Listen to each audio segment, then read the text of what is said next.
મહાભારતની અંદર અતિ સુંદર પ્રસંગ આવે છે, મઢી રાખવા જેવો પ્રસંગ છે, યાદ રાખવા જેવો પ્રસંગ છે.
એટલે તલવારને મ્યાન કરીને અર્જુન યુધિષ્ઠિર સામે જોઈને કહે છે, જે કંઈ અમને લાક્ષાગૃહમાં તકલીફ પડી, જે કંઈ અમને જંગલમાં ભટકવું પડ્યું છે, એ બધું તારે લીધે છે. તારી એકની ભૂલને લીધે અમે જુગાર હારી ગયા છે. તારી એકની ભૂલને લીધે મારી દ્રૌપદીનું વસ્ત્રાહરણ થયું છે. તારી એકની ભૂલને લીધે અમારે વન વન ભટકવાનો વારો આવ્યો છે.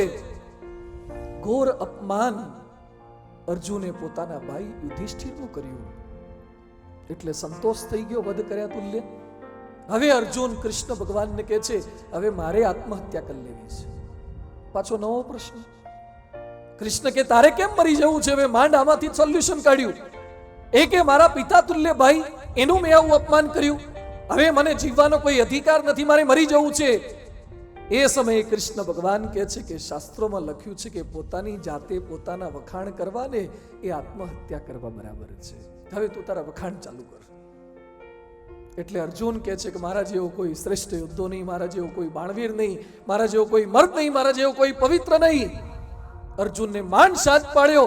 ત્યાં યુધિષ્ઠિર કે હવે મારે મરી જવું છે.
ગાડીમાં જરક ઓછા લાગે એવી ગાડી તમે ચોક્કસ સિલેક્ટ કરી શકો.